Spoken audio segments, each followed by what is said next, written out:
Jack Elam was born on November 13th, 1920 in Miami, Arizona. He was an American film and television actor best known for his numerous roles as villains in Western films and later in his career, comedies, sometimes spoofing his villainous image. His most distinguishing physical quality was his misaligned eye. Before his career in acting, he took several jobs in finance and served 2 years in the U.S. Navy during World War II. He was in 73 movies and at least 41 TV series. He was one of two children of Millard and Alice Elam. His father supported the family by working assorted jobs over the years, including stints as a carpenter, millman, and accountant. In 1924, his family moved to Miami to the nearby community of Globe, Arizona, where in September 1924, Alice died at the age of 40 of a 3-year struggle with general paralysis. After their mother's death, Jack and his older sister Mildred went to live with various family members until Millard married again in April 1928 to Flossie Varney. Millard had a new job as an investigator for a loan company. Flossie was a public school teacher. In 1931, he suffered a severe injury to his left eye during an altercation with another boy, an injury that ultimately blinded him in that eye and permanently damaging the muscles surrounding it.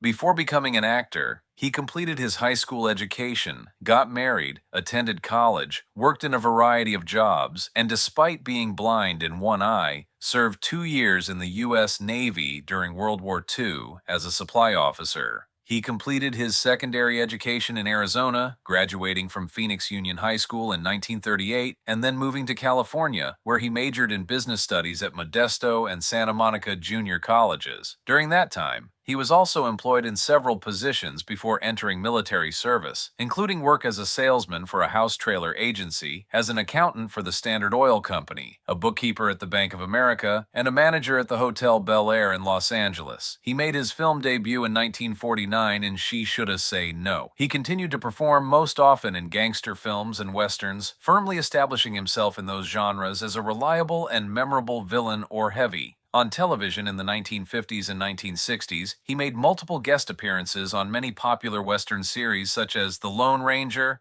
Bonanza, Gunsmoke, The Rifleman, Lawman, Cheyenne, Laramie, Have Gun Will Travel, Zorro, The Rebel, F Troop, Tales of Wells Fargo, The Texan, and Rawhide. In 1961, he played a slightly crazed bus passenger on the Twilight Zone episode, Will the Real Martian Please Stand Up? He was in the short-lived series The Dakotas in 1962. He was in films such as Love That Brute, 1950, Rawhide, 1951, Rancho Notorious, 1952, The Moonlighter, 1953, The Far Country, 1954, The Man from Laramie, Kiss Me Deadly, 1955, Jubal, 1956, Partners, 1956, Gunfight at the OK Corral, 1957, The Comancheros, 1961, Pocketful of Miracles, 1961,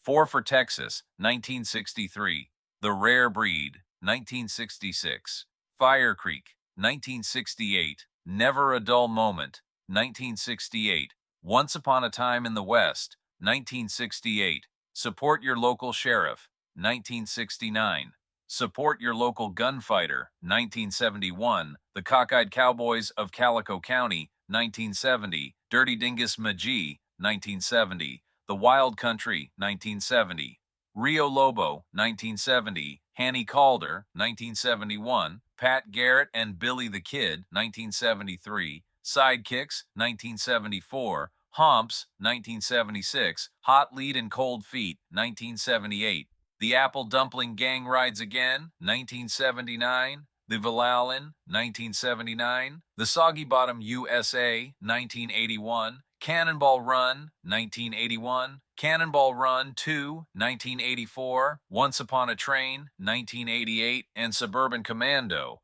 1991. Director Burt Kennedy wanted to cast him as Grady in The Train Robbers in 1973. However, John Wayne wouldn't allow him to be in the film because he felt that he had stolen too many scenes from him in Rio Lobo. He died of congestive heart failure on October 20th, 2003, at age 82.